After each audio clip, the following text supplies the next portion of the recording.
Welcome back to Let's Talk Song. Now it is 5:30 in the morning. I've been at it for a while because shit needs to get done. So, today we're looking at progressive rock prosody. What is prosody? Oh, I got shit on my glasses. That's not what prosody is. Prosody means making the music sound like the words that you're saying. Does it make any sense?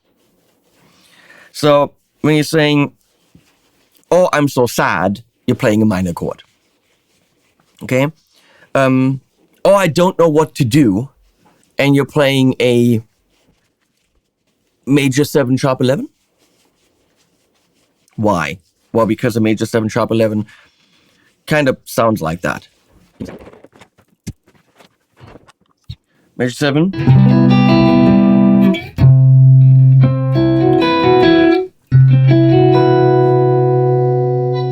Just hangs there, floaty. Or maybe just you're doing a sus4. I don't know what to do, but now I do. Do you get the idea? Prosody. Now, on the Frameshift album Unweaving the Rainbow, we looked at Bats already. Not the greatest song, I think, but it had production value. I did weird things with modulation there. We talked about Bats in a previous lesson. I'm gonna look at something else with Wings now. The song Off the Ground. Vocals by James LaBrie from Dream Theater. All these songs were based on Richard Dawkins' chapters from his books on evolution and zoology. And in this case, it is about the evolution and development of the wing. Because a question that religious people always have is, how good is half a wing? Because with half a wing you can't fly, so the wing was made the way it is and it couldn't possibly have developed. Which is clearly utter bullshit. Flying squirrels don't have wings, but they've got the beginning of them. There are birds that have wings but do not fly because they went backwards and the wings went in, not in, but you get the idea. Flying fish, they can't fly, but they glide out of the water. There are flying foxes. And there are so many examples of that. Anyway, here I'm taking prosody. This is kind of a neo-prog thing. It's not prog metal. So it's like, yes, Kansas-y, not super heavy. I'm taking the idea of prosody to a stupid level in a very simple way. It's about the development of the wing, flying, getting off the ground. And the whole song, through its course, steps up. So no part is ever in the same key. I think it does modulate 3 or 4 times. Which also meant no copy-paste anywhere. And James had to sing everything. On other songs, we said, okay, chorus is great. We're going to take most of it to the next chorus, copy-paste. That's what you do. But here, that wasn't possible. We had to sing everything. And the last chorus, he had to sing quite a bit higher. Let's take a look at it. Also, what's happening there harmonically. In the last lesson, or in the last Let's Talk song, we really bitched about continuity and disconnectedness of parts. So let's see if I manage to keep the themes in there. The intro here is long. How long is it? Here's a ruler track, and we're going to put this on seconds. There we go. So vocals start around here, which is at the 120-minute mark. But that's not a metal song. This is not Metallica. This is neo-prog. Totally fine to have a long intro. I personally think the intro is too long. At some point, I might actually want to revisit that. I rearranged the whole song a while ago for a Harley Benton video. So let's listen to it.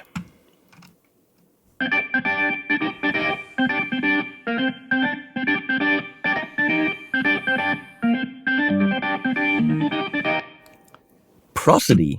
You probably can't hear it, but here. How did we do this? I don't even remember. Let's make it loud. Let me see.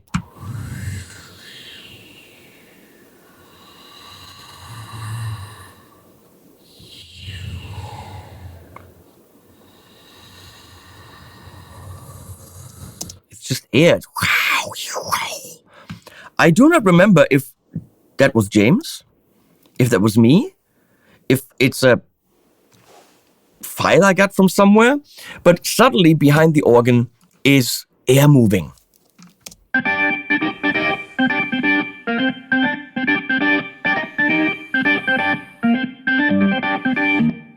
What I like is, and that's the typical prog thing to do, you start with da-da-ba-da. If you don't know where it is rhythmically, you're assuming it's da-da-da-da, da-da-da-da, da-da-da-da, da-da-da-da, which of course it isn't. I can't do it because I know what it is. It's actually on the one end. And then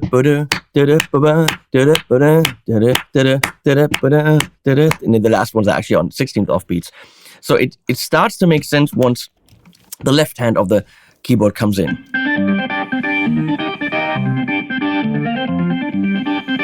Chord-wise, that's what's happening. We are in, I think, C minor here. E flat major. That would make sense.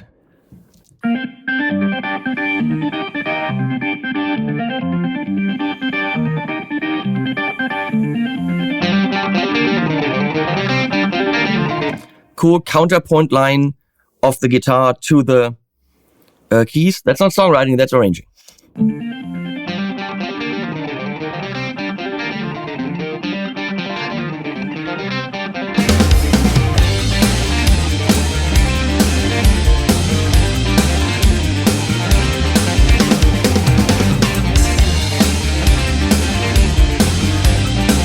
And there's a third counterpoint line coming in from the bass. You can see nothing's changing.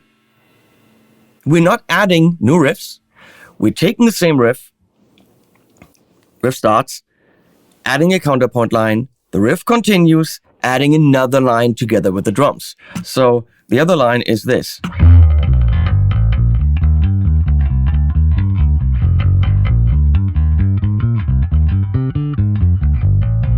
It's kind of walking bass line / arpeggios that's happening there with a little bit of grit there.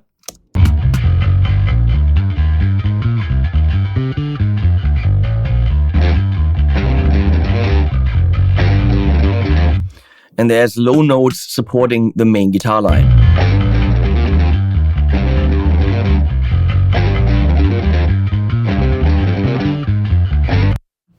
You put that together without the keys.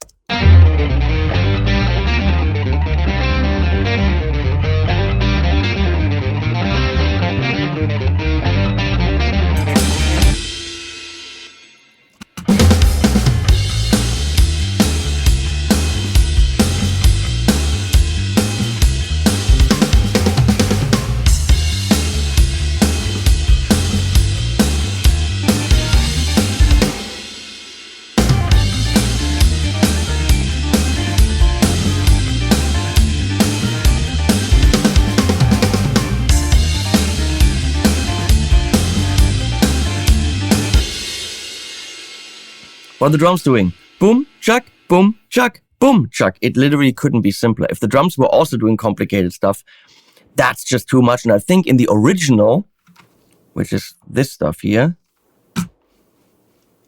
yeah, it was too complicated. So I did rearrange this a bit from the original album version. So, but you can clearly see it's still the same thing. It just continues.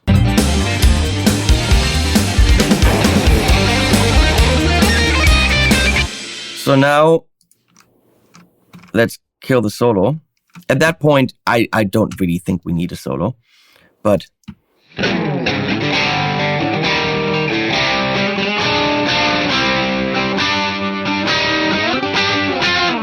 So that's kind of double stops supporting the chords. Where is the solo? Yeah, let's kill that.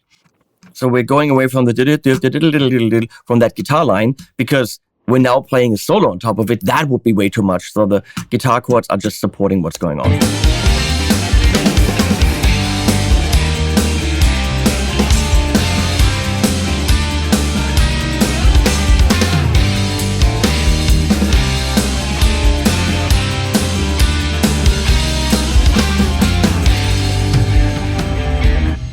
So we're now breaking this up. All of a sudden, it sounds like a different part. But does it? Am I doing disconnected parts here? I absolutely fucking am not. I'm slowing down the beat to halftime. Okay? So drums only.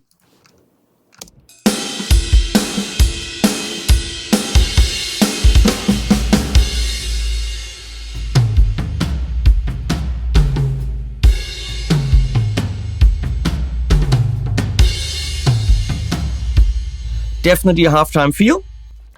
So how is it still connected to the part before? Well, I'm actually taking the chord progression exactly the way it is, but I'm stretching it out. I am doubling the length of each chord.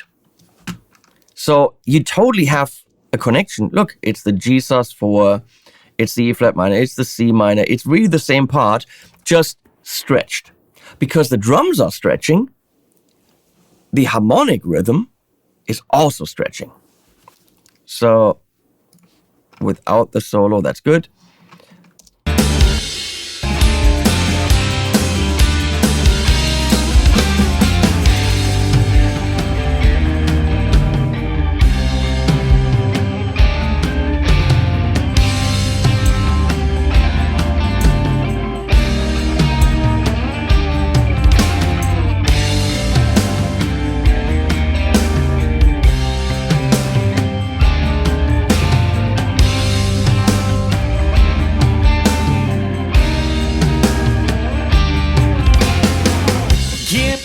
It is connected. It is the same thing, but stretched out.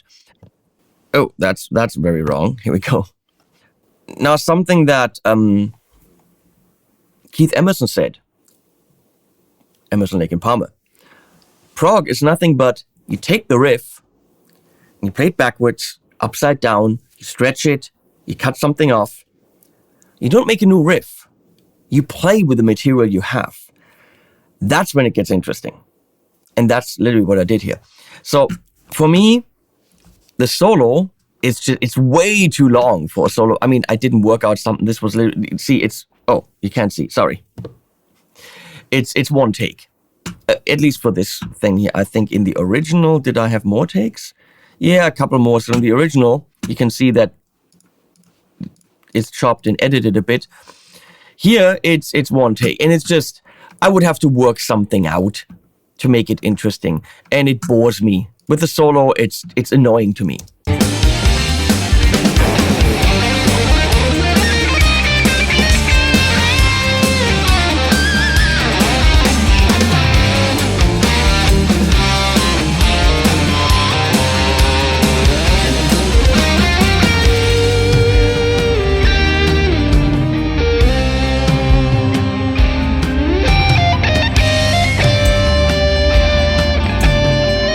Boring. You can listen to the whole song at the end. I'll put it at the end. But in terms of connectedness, the verse now is connected. Sorry. Because we introduced this halftime feel. And we're going to continue the halftime feel. We're not going to go into the verse and all of a sudden do something completely different.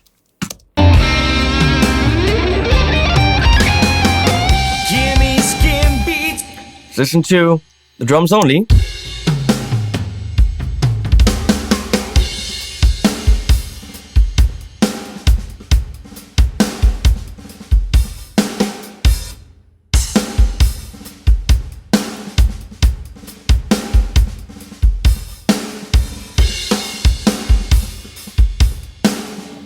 If you want to learn how to program drums like that, I got a course for you at spectreacademy.net.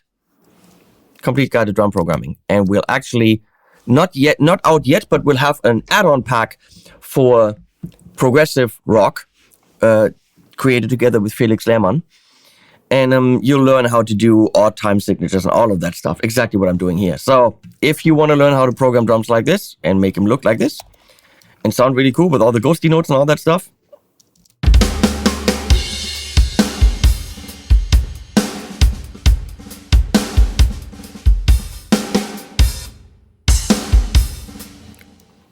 I got a course for you. SpectreAcademy.net, complete guide to drum programming. So this is in 4/4. Nothing special here. We got a cool guitar, bass riff, actually organ riff, I think. Let's add the organ.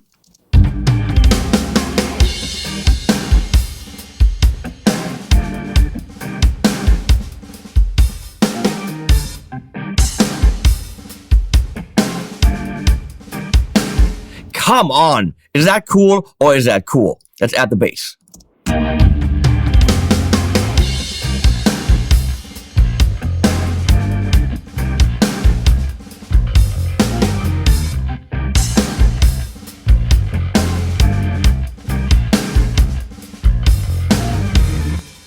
Now, where do you think that inspiration comes from?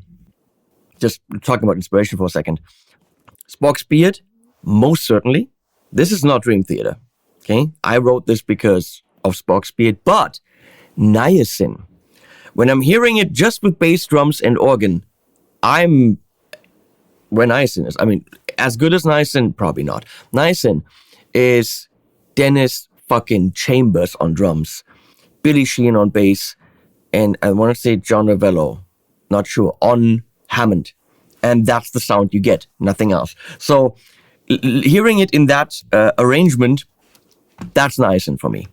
So then we got, of course, where's the guitar? Oh, it's not even in here. This is cool. It's just James on top. And there he is. Give me skin between my legs and arms and see me glide. Just 'cause it's not soaring doesn't mean it can't be flight. It's not a bad line there lyrically. Give me skin between my... Not the between. I don't like that. We talked about phrasing on Zombie. Give me skin between. It's not good. Give me skin between my... It's between. Give me skin between. Give me skin between. That would have been much better, but then he can't stretch the notes like he wants. Give me skin between my legs and Give me skin between my legs and arms and see me glide would have been so much better. Give me skin between my legs and arms and see me glide. That's how language works. Not his fault. I wrote this, okay? Give me skin between my legs and... That would have been so much better. Give me skin between my legs and arms and see me glide. Give me skin between my legs and arms and see me glide. Just 'cause it's not soaring doesn't mean it can't be... Just because it's not soaring doesn't mean it can't be flight. Not a bad line. So now the guitar comes in. Flight. Another counterpoint line that's very disconnected in terms of what it's doing, but it fits what's happening there.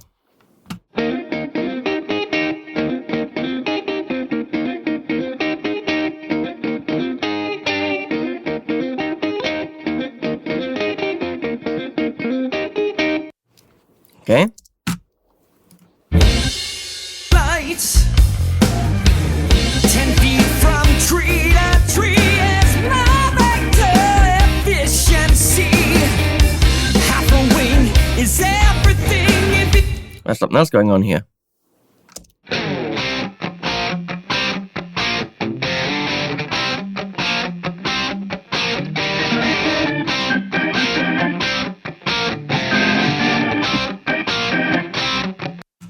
A lot going on. Doesn't mean it can't be flight. 10 feet from tree to tree is my vector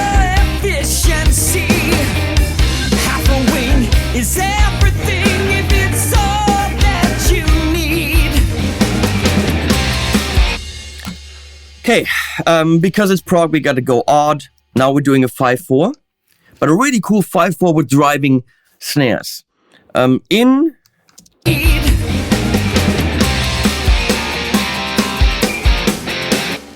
the C, where we are, we're staying in the key. This is where the magic happens, technically. And in that riff, which is just a driving riff, we're keeping the driving, we're keeping one element happening while changing another, and the other is the tonality. So we're doing driving, shifted up a half step, driving. So we're not changing more than just one thing. The arrangement stays the same, it just moves up. Listen.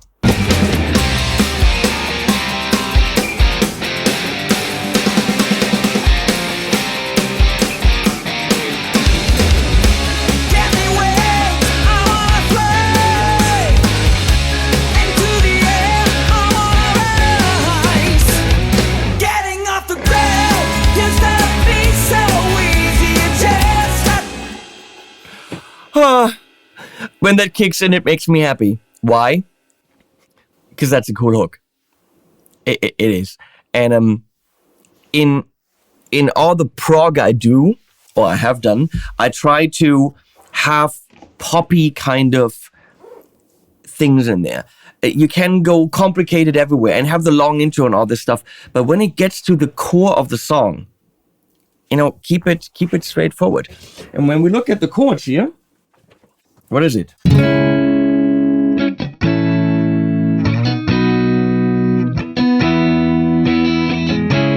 It's a 6, 4, 5, 1.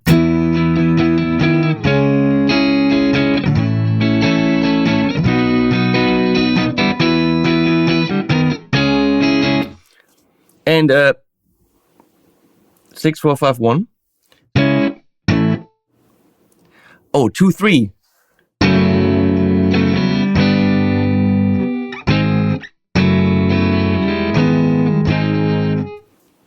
Is that really G sharp? Ah, makes sense. Do you have a secondary dominant in there?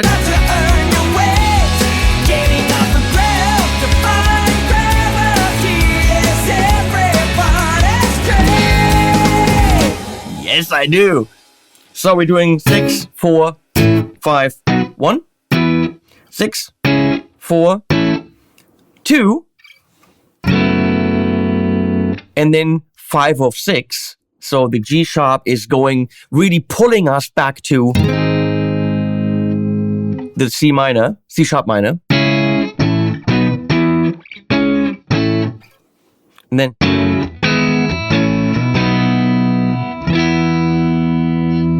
I just love that those shapes with the open E and the B. A little bit, so it's an F sharp. And all you're doing is keeping E and B open, which means you have to actually play.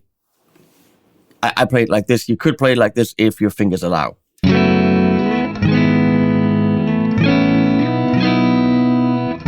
That's the end of the chorus.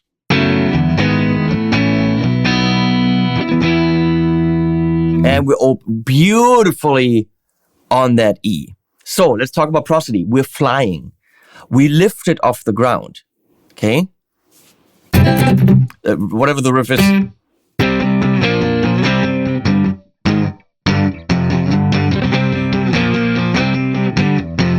Something like this. And then we lift it a half step up. Step number 1. And then the chorus hits. Getting off the ground. So we have a break in there, something that actually Dream Theater never does for James. An actual break where the vocals themselves pick up the chorus. This was very much intended. And you can see it's a 3/4. This changes over the course of the song. I'm extending the break every time to make it more interesting. And now we're flying. If this song doesn't sound like you jumped off a cliff and spread your wings and you're soaring, then what am I doing? It has to sound like you're taking off. Getting off the ground,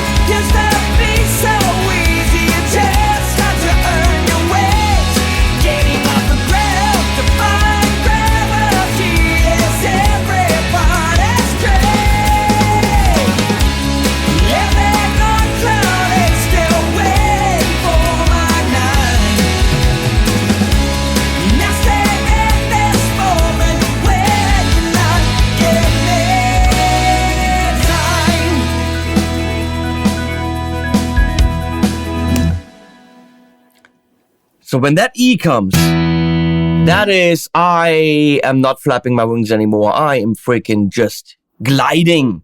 That complete open sky. That's what it's supposed to sound like. And that is also not just the E. It's also the fact that, listen to this, the guitars are sustained.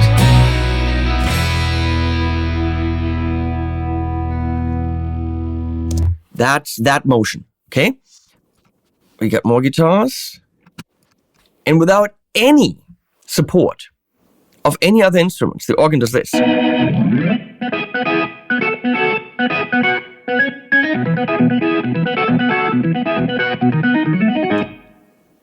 Which is, of course, the idea from the intro, which we have to bring back.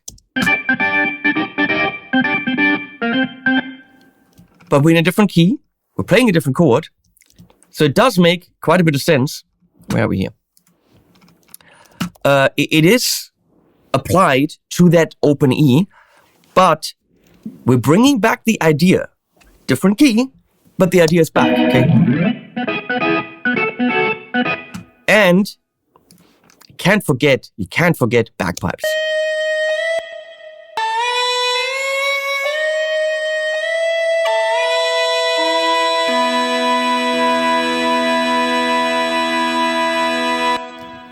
Because yes, the whole chorus, believe it or not, has bagpipes in it.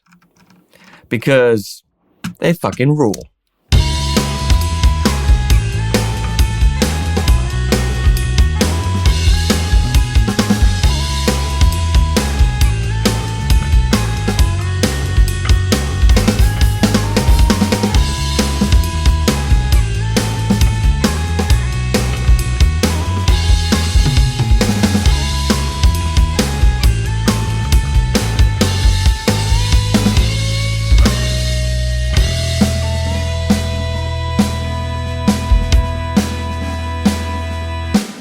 Let's do that one more time in the full arrangement and tell me it isn't fucking awesome. Now you can hear them. Wanna bet? Getting off the ground used to be so easy. You just got to earn your ways. Getting off the ground to find gravity is everybody's dream. Living on cloud, still waiting for my night. Nesting in this moment where you're not getting time.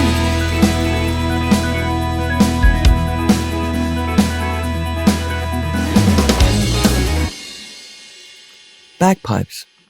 So, we're bringing back the theme from the beginning. That's what you do with an intro. If you leave it and never revisit it, then why even have it there? If it's not something that comes back in the song, what did you even introduce?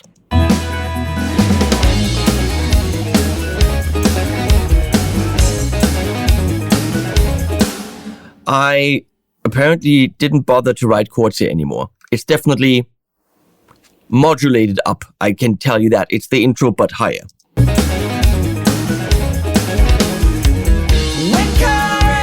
So, the clever me, no, stupid, had 4/4 verse, these are verses, in 4/4, and then the bridge that modulated in 5/4. And I thought, why not switch it up and do the verse in 5/4 and that modulating bridge in 4/4. Only problem is, of course, we have vocals going on. We wrote lyrics and all that stuff, which now verse 2 has to be different because it's a totally different meter. The riff is similar, but in 5/4. Let's do this. Let's mute the vocals for now. And listen to, just quickly again, verse 1.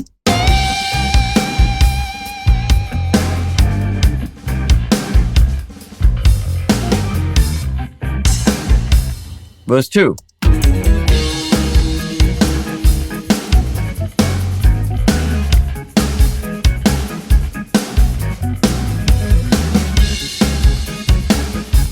It's not a halftime anymore because in 5/4 there kind of isn't a halftime. There isn't a half, it would be weird. But it is definitely the same idea.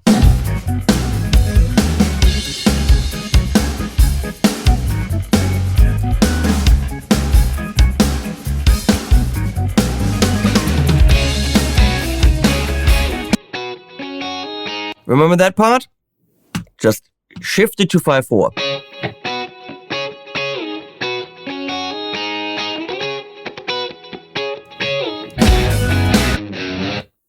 Same thing, shift it to 5/4.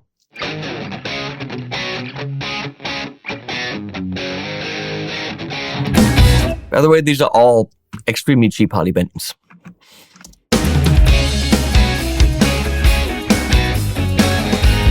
Let's do it with the vocals, because it is all about him. It is. When currents always keep me lifted, if I can feel it, the abnormality of flying is best explained by watching. But we clearly killed the rhymes there. Didn't really care anymore.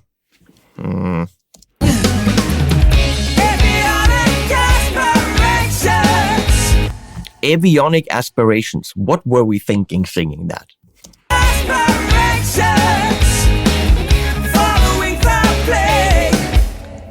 Proud of that. Following foul play.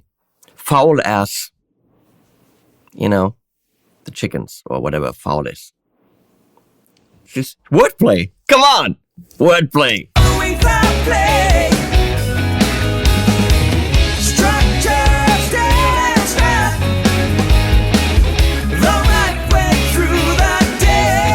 Structures of steel and strut, the right way through the day.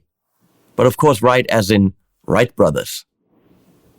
Yeah, we were very proud of ourselves back then. Foul, right. Wordplay. I like it. These are the things that make me happy. Kind of like, but who cares? So now we're going into 4/4. So same idea as before. But we switched the 4/4 to 5/4 into 5/4 to 4/4. And we are now in C sharp. And we're moving that up again a half step to D minor, which means the whole next chorus is again a half step up. We're flying, gaining height.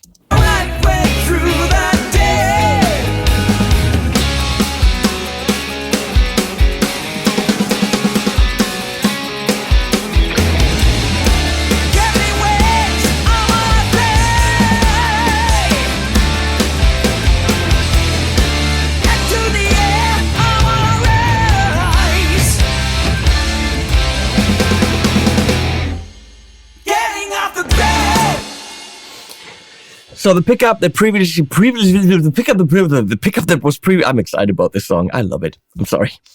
So nerdy. The pickup that was previously why is it G minor? Interesting. Anticipate. I'm sorry. Just looking at this red thing. I'm like, red stuff usually means something, but it means anticipated.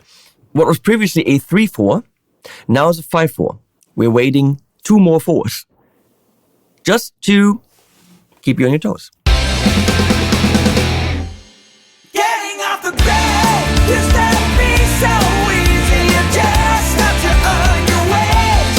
Getting off the ground. Everybody's great. Living on clouding, still waiting for my 9. Also, getting off the ground used to be so easy. You just had to earn your wings. Simple, but effective.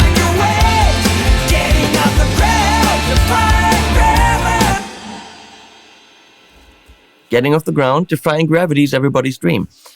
But getting off the ground used to be so easy. You just have to earn your wage.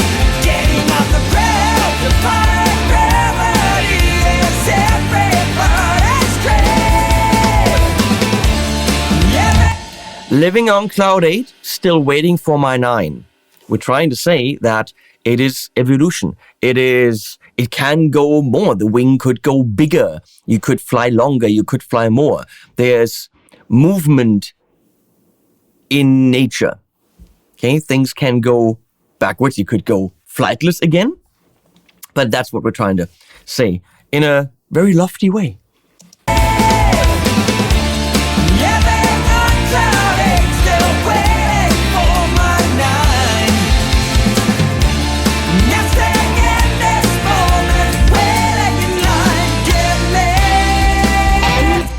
Nesting in this, or what did we think?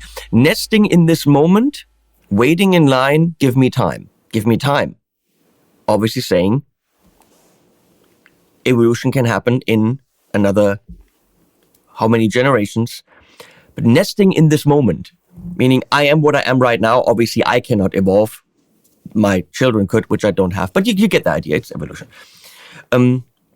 Now, how do we write this shit, lyrically speaking? Okay, you have to write a song about the evolution of the wing, which, by the way, I wrote with 2 pretty hardcore Christians, but they get it. Hey, Adam. Hey, Matt. We wrote a word cloud. So you have to write about the evolution of the wing. So you write down everything. The Wright brothers, fowl, chicken, the hawk, nest, cloud, sky, blue, anything that you can associate with flight and birds and all that shit. And what happens is you can then get to the chorus and you got words to use. Living on cloud 8, still waiting for my 9. Cloud 8, that was in the word cloud. Nest, can we do something with that? Okay, maybe we can. That's how you have the vocabulary to use in your song. So if you know what this is supposed to be about, then write down everything that comes to your mind, make a list, and when you then write in the lyrics, you got stuff to pick from.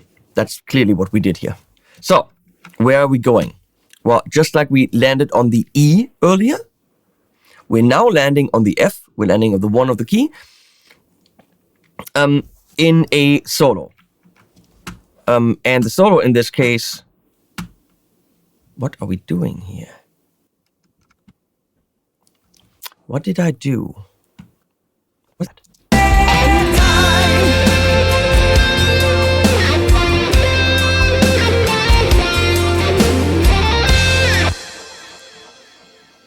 Where's the...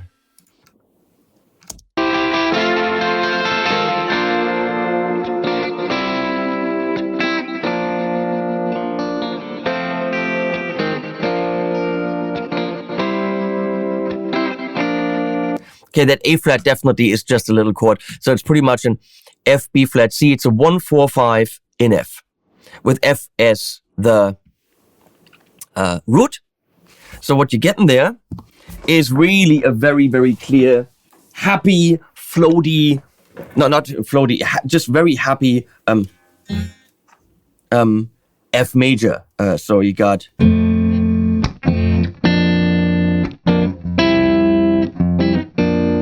It's clearly F Ionian. F with B flat. So I think what I did is I have that in there really, really just because it conveniently was lying there.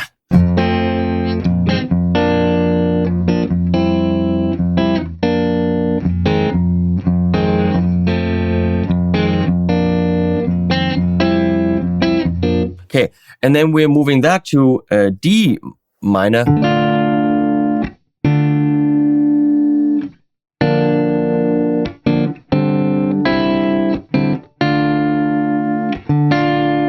So D minor, we're doing the same thing, but instead of 1, 4, 5 with an 1 in the bass, we're doing 6, 4, 5 with a 6 in the bass. So B flat with D, C with D,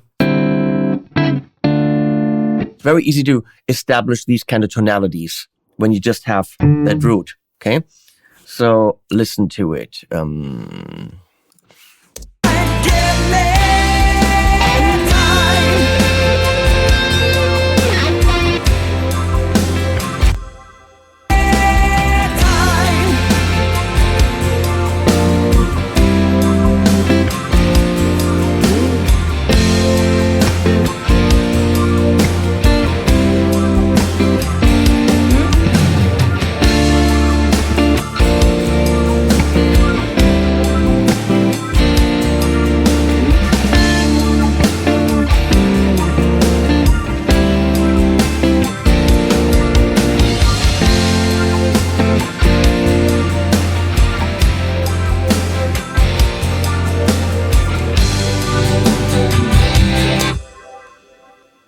Long solo, because that's what you do. And I played it with the wah, because what works for the hammer works for me. So we got the same thing again. And all of a sudden we're doing...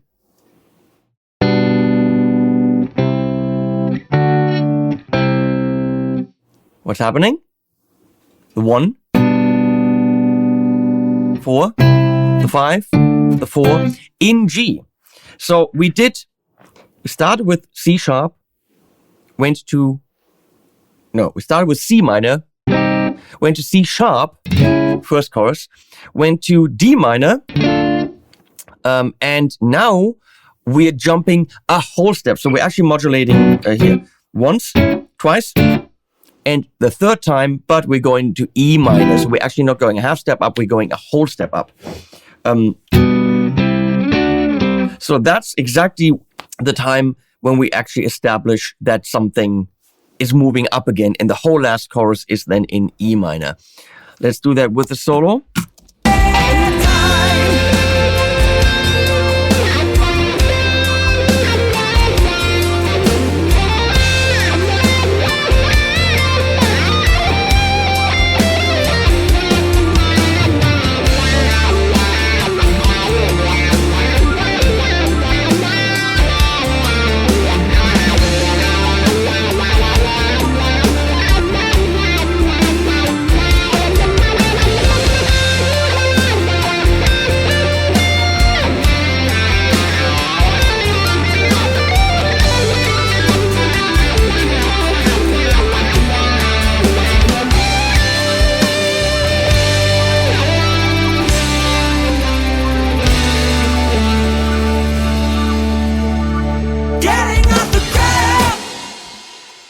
We definitely let it hang there with the D, which is the 5 in the key.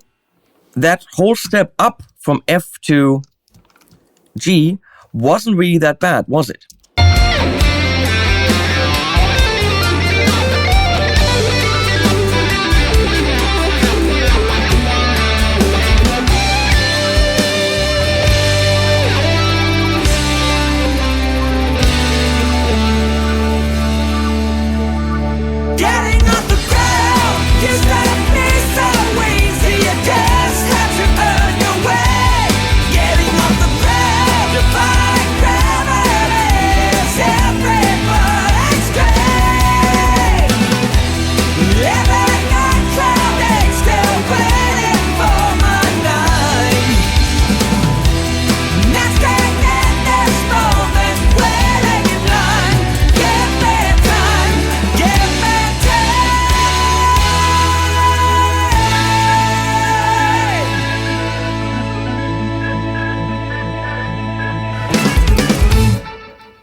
So we got that line going up here, da, da, da. But I'm continuing this because it's getting off the ground. We're even going higher, prosody, prosody, prosody. We're going higher and taking that last line from the chorus, that last chord progression. Everything anticipated. We're anticipating it more. We're doing it twice, but going higher. So A minor, B, C, D, B minor, C, D, E, and we're landing on an A, which I don't think we've ever had anywhere in this song. How do we end it? With just the way that we started it with. An intro shouldn't just be where it is as an intro. the theme should be there again as interludes or whatever. You know, connect things, don't disconnect them.